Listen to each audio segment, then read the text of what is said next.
En línea está el exministro de Educación, Alberto Sileoni. Alberto, ¿está en línea? Sí, buen día a todos, a todas, ¿cómo les va? Buenos días, Hola, doctor. buen día.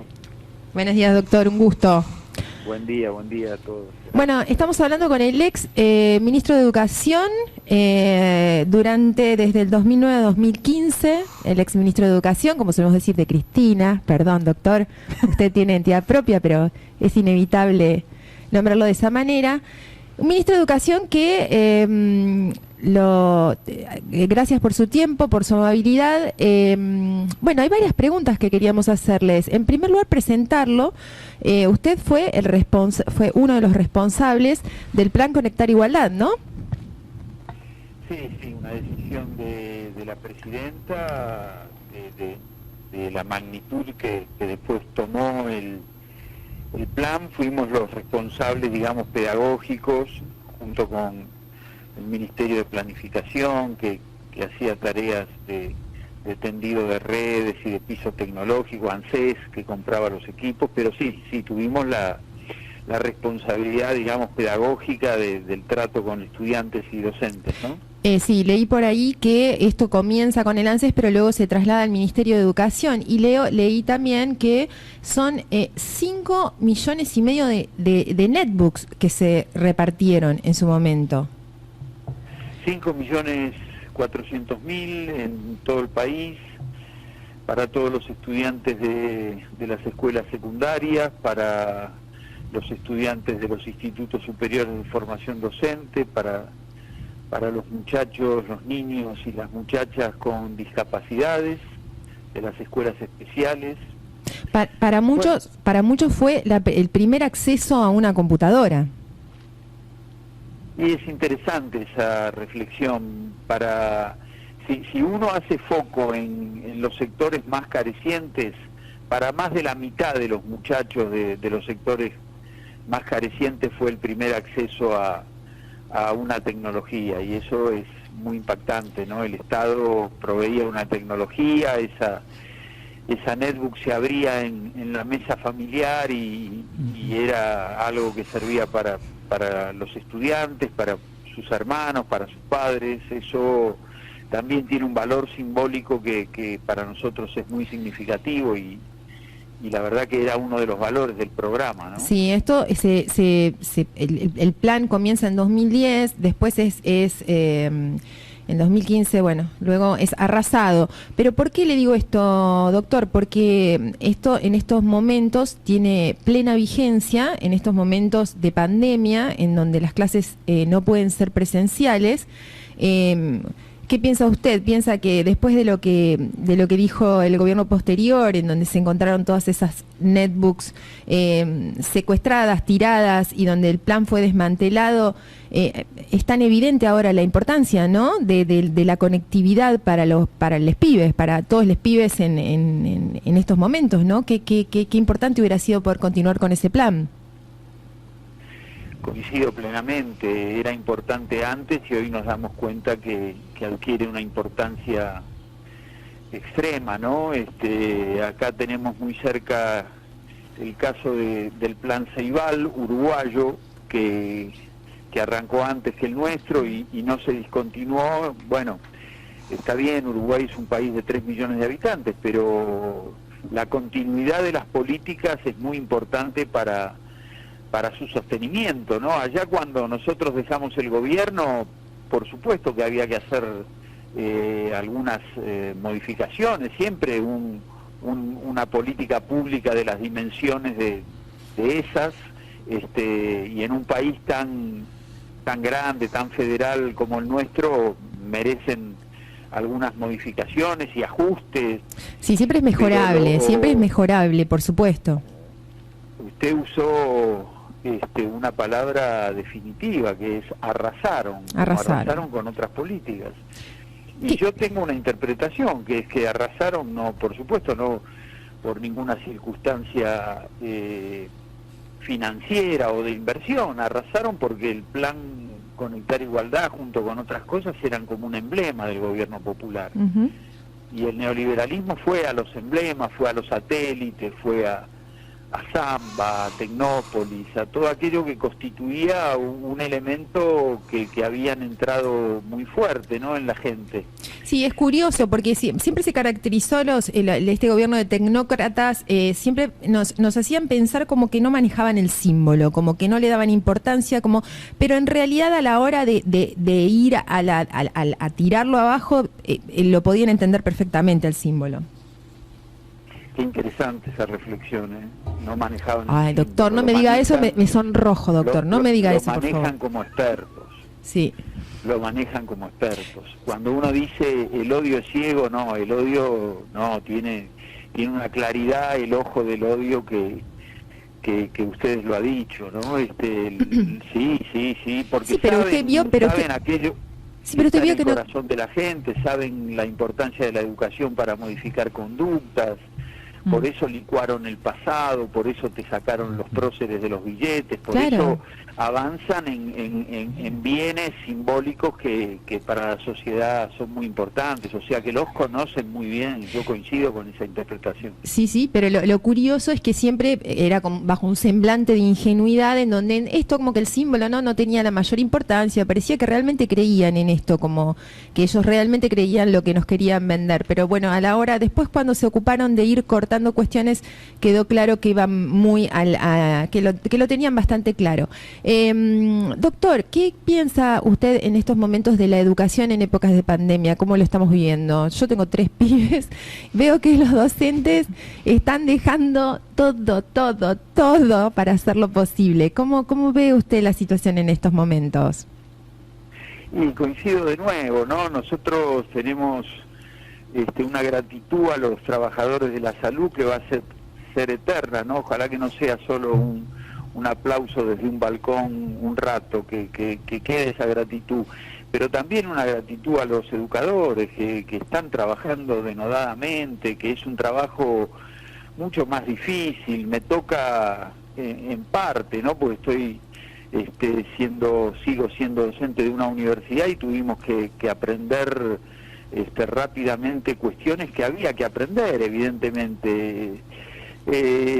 O sea que lo primero y breve, me sumo a esa caracterización y a esa suerte de reconocimiento que haces a los educadores, que están trabajando mucho, que no tienen condiciones, porque el otro día ha salido una indagación de un gremio muy serio que dice que el 60% de los educadores no tiene una netbook propia, que el 80% sufre situaciones de angustia, que comparten el trabajo con la atención de sus hijos, la atención de personas mayores, la atención de enfermos, o sea que hay ahí una tarea para reconocer.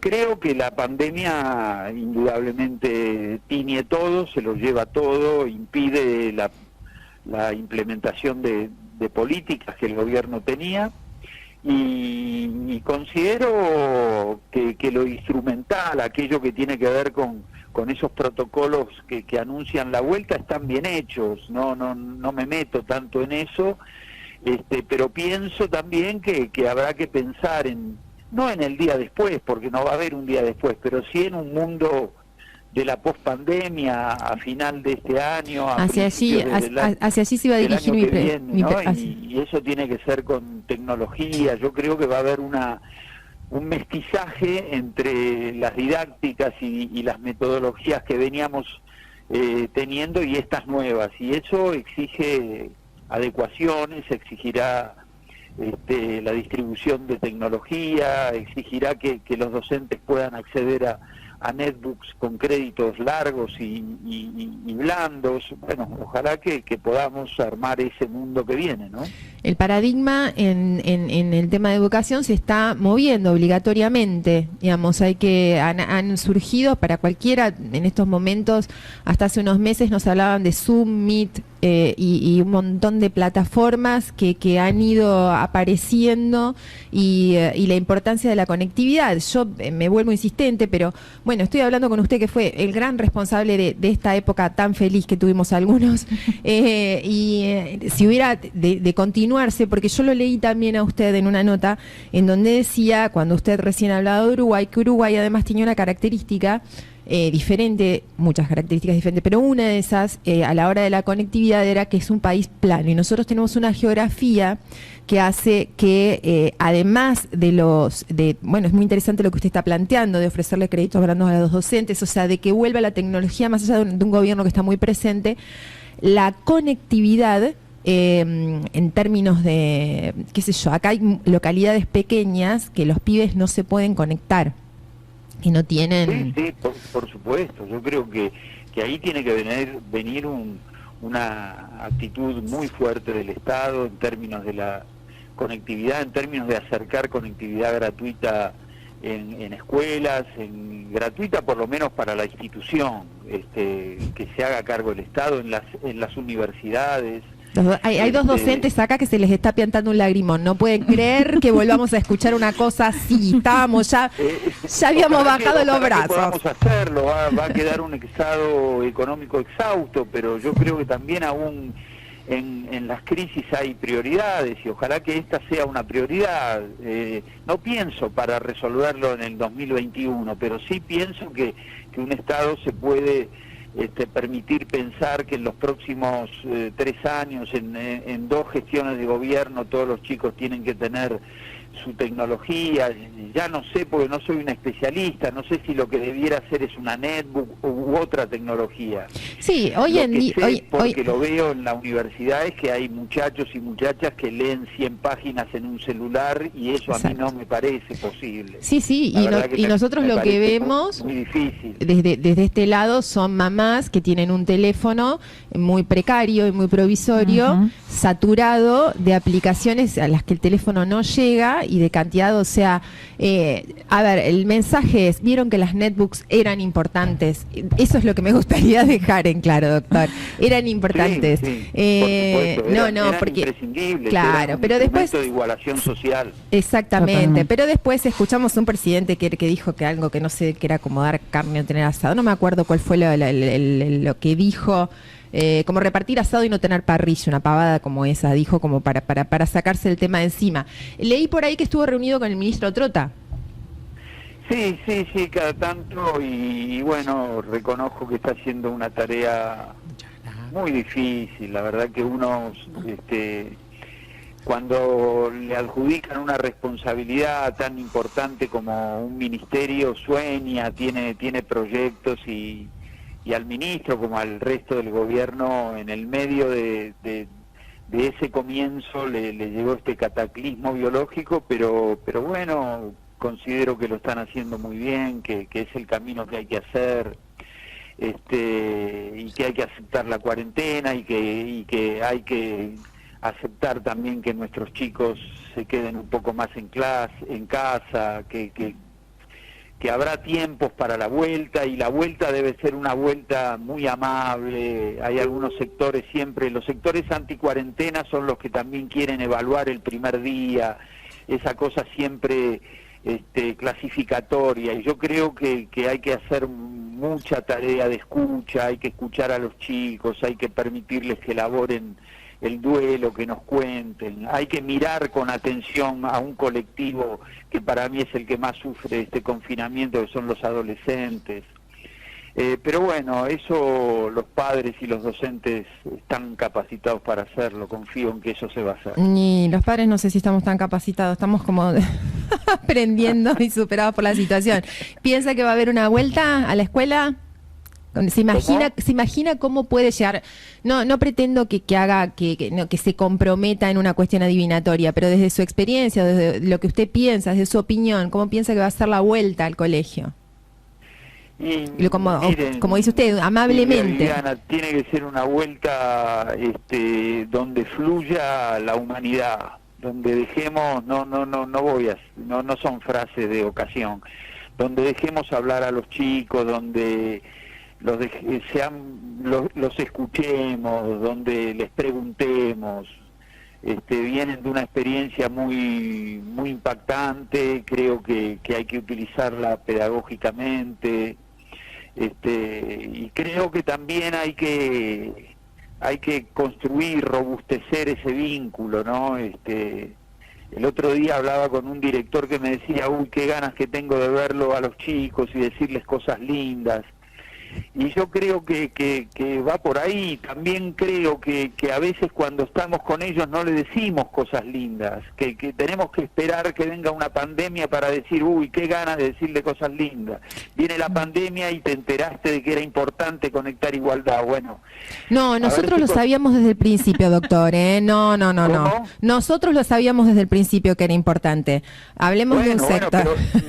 Pero por eso te digo, ¿no? Y también es muy importante decirle a los chicos cosas lindas todos los días, porque a veces los pibes nos dicen, uy, la cara de los profes, es indisimulable el fastidio en la cara de un docente y es indisimulable la alegría de recibir a sus alumnos. Esos primeros días deben ser una celebración de la vida y una celebración del vínculo humano, me parece a mí. Me parece que tenemos que hacer una escuela que se diferencie del vértigo de la sociedad. Esa sería un gran comienzo. Dos cuestiones para cerrar. La primera, usted es docente de una de esas universidades en donde de los para pobres, en donde los pobres nunca llegan a la universidad. Qué afiladas que están. Este es un día tranquilo, doctor. De esas universidades. Sí. Qué vergüenza. ¿Para qué universidades en todos lados, no? ¿Para qué? No vamos a ir a hospitales, ¿para qué? Ahora, ¿cómo debe haber vivido una persona, o sea, que demuestra tanta sensibilidad y humildad en su decir? Debe haber sido tan difícil para usted estos últimos 4 años, ¿no? Muy difíciles. Pero no para mí, sí, para todos, pero... Yo creo que hay que evaluar estos 4 años como, a mi juicio, ¿no? Ya acá hablo personalmente, de los peores años de la democracia, sí. Y eso nos debe llevar a hacer un gran consenso del campo popular, a sobrevolar algunas diferencias más pequeñas. No tiene que volver el neoliberalismo, el capitalismo salvaje a gobernar la Argentina. Por todo esto que ustedes están viendo con tanta claridad, no tiene que volver. Han desfinanciado la educación, han roto el Estado. Han desguazado un país. Si hubiera tenido un ministerio de salud, bueno, esas cosas además, que creo que hay que trabajarlas, Teniendo en cuenta que usted fue el aplicador de lo que fue el nuevo secundario a partir de la ley de 2006. Yo soy profesora de secundario, profesora en historia. Me tienen rodeada los docentes acá, doctor. No saben cómo me tienen, cortita. No te escuché, perdóname. Me tienen, ahora le está hablando Vivi es docente, Jorge también. Me tienen rodeada los docentes, me tienen cortita. Y Vivi le estaba diciendo... No, que usted fue el aplicador de la ley 2006 de secundario, del nuevo secundario, que se destruyó en estos últimos 4 años y que hoy es tan difícil de retomar, porque las currículas han querido ser modificadas y se han...